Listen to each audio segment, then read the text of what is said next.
racetracks were a disaster, and that's one of the reasons he wanted to shorten it to 1,000 feet. And of course, we were out here racing on real racetracks, and there was no point in shortening it to 1,000 feet. And so I really beat up on him, and he threatened to punch me out, but he never did. He took me outside the trailer at Pomona when he finally caught up with me. And I want to talk to you. And Partridge stepped in, grabbed him by the arm, said, leave him alone. Come inside, ignore him. And that was the end of that. Partridge knew me a little bit better than Ham did. So, LaPlace. We were running at Hammond and Biloxi, and a guy named Tom Lasang had a piece of property about 24 miles from the city of New Orleans. And several of us talked him into building a racetrack. And he was also an asphalt contractor, as I recall. And he was kind of a frumpy old man, but he was interested in doing that and making a few bucks in the process and make the property worth something. So he built this drag strip, and Wayne Smythe and myself and I'm trying to think of the third guy that was involved. Cupid would call his name up like that. We were kind of the driving force at organizing the organization side of the racetrack, buying the trophies. I announced, I did the starter. Wayne did the same thing. Although he walked with a cane, he had to just stand in one place. It was a little risky for him, so he didn't go as far out on the racetrack. And what year are we at? This is 60, 61, right in there. And it was a nice, smooth racetrack. There was one little kind of swale right near the finish line. But it wasn't, even at speed, you didn't feel it other than the car went like that. You know, you could feel the G-forces change because it was a minor swale. But other than that, it was smooth as glass. And he did a really good job of laying that track out. On the end was a bunch of trees. That wasn't good. I think we eventually sawed the trees down when a couple of guys ran off the end and weren't able to stop. But we'd have some pretty good events. We'd have 100 cars maybe. And in Louisiana, that was a big deal. Studebakers with Chevys and 55 Chevys, and Paul Candies and Leonard Hughes, who became world famous drag racers, had a pair of 57 Chevys. One was green and one was black. And Cupid had a 57 Chevy. And a guy named Jack Cooley had a 57 Chevy by the name of Black Trash, he called it. And he was faster than all of them. And he beat them like a drum, man. And to the point to where they changed classes. I mean, I think Paul and Leonard, because they liked to race one another, they were from the same area over there, Des Allemands and New Iberia area. They ran, I think, Seagas, and Cupid and Jack ran Superstock, and then as it turns out, in order to go faster, which is what they wanted to do, you took the front bumper off and you hopped it up, and it became a gasser, and then you had to have a bell housing to keep the clutch in. We had a lot of clutch explosions. Guys not knowing what they're doing, and the clutch would go through the firewall, and it was just terrible. Early drag racing was like that, practically everywhere, because the components just weren't up to the task. But we had a good time, and we did some really serious racing at LaPlace, and they got to promoting the racetrack by bringing in guys like Ivo and Vance Hunt. I met Kreitz there for the first time. He had a yellow Olds dragster, Olds powered dragster with a square cage like Garlis that he built himself. I met Vance Hunt there. He had his K88. TE440. TE440 that J.L. Payne drove. I met Lynn Hewitt, who showed up with Ivo's dual engine car. I got a ride in that. It belonged to the guy in Florida, and Lynn was supposed to drive it, and he hurt himself somehow, and I got to drive that. That was a kick.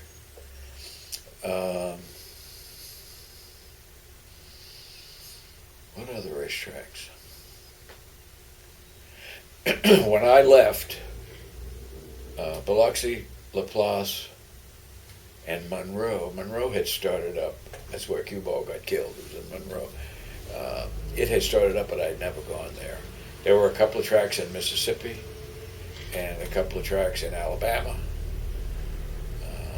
None of which I went to, other than maybe to go watch one time. Didn't participate. Went to Memphis.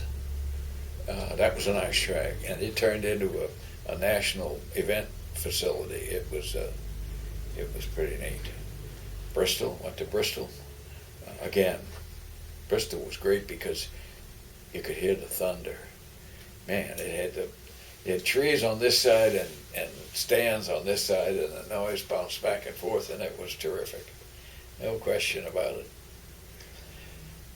I was going to Indianapolis or Detroit with Wayne's car one time, the modified Roadster, and we stopped in to eat lunch in somewhere in Tennessee. I mean, it was the woods.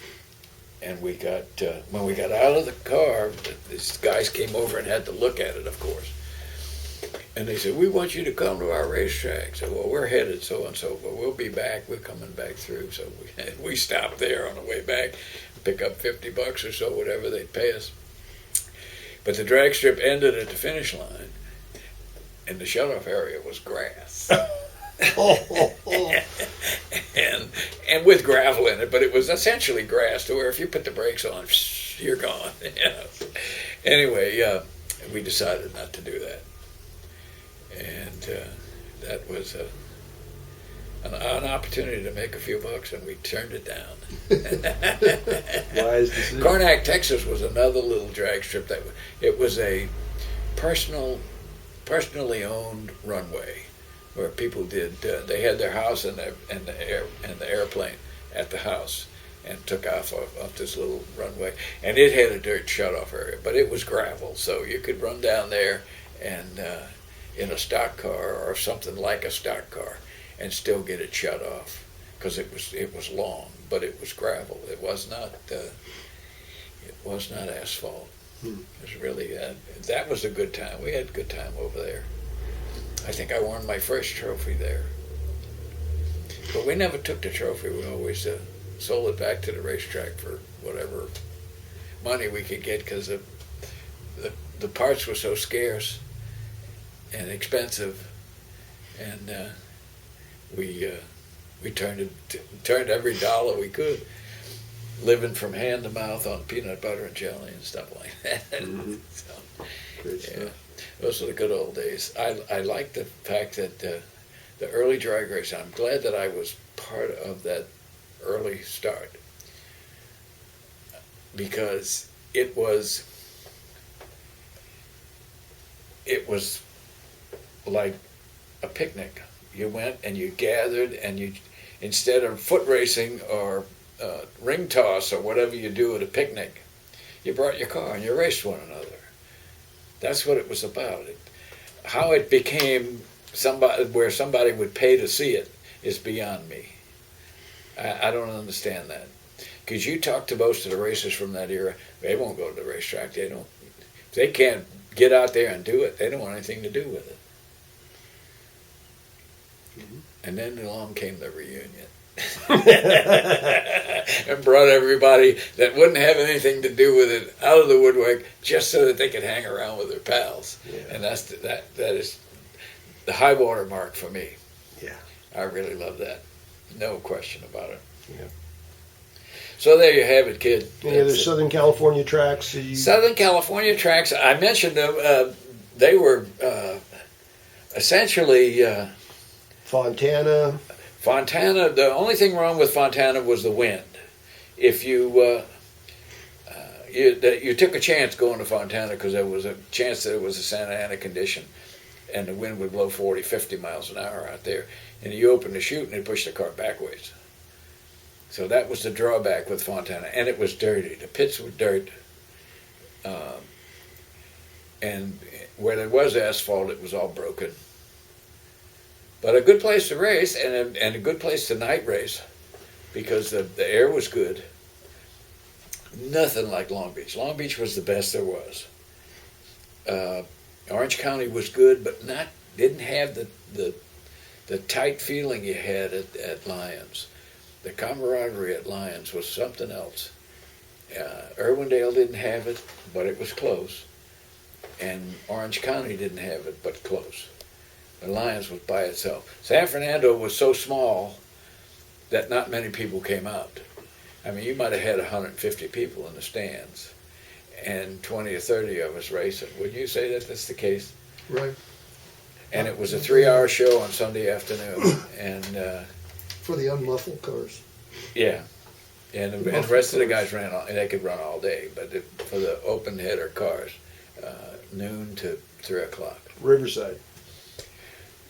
Riverside. Oh, boy. The good part about Riverside was, again, that it was so long. But it was unbearably hot. Always, whenever they had a race at Riverside, I used to melt because it was so damn hot out there, 105, 110 degrees. And you try to run a race car in that kind of condition, it's just awful. And Long Beach, these coasts became popular at Lyons because it was, once the sun went down, it'd get pretty chilly down there. And foggy occasionally. Yeah. Carlsbad? Carlsbad, I was there opening day. We raced there quite a bit. I think we won once. With which car? With Kegel's car, with a Kegel's motor in my car, with Yates.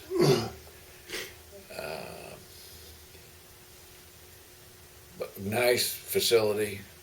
Early on you had to push back down the drag strip. They had no return road. Then they put that return road with the hill in it. Mm-hmm. You pushed it up the hill, and then it rolled. Well, as soon as the push car got you over the top of the hill, you could coast to the pits. Mm-hmm. The pits are about the size of a postage stamp. Mm-hmm. Had some good racing down there.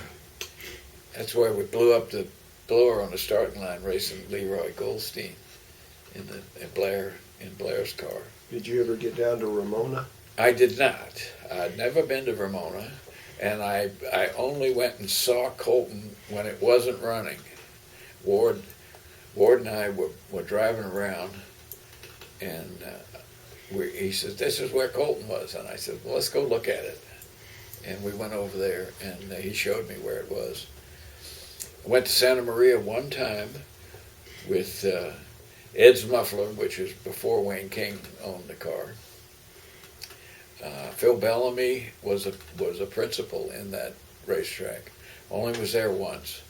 It was lined with eucalyptus trees. Pretty interesting place. L.A. County Raceway.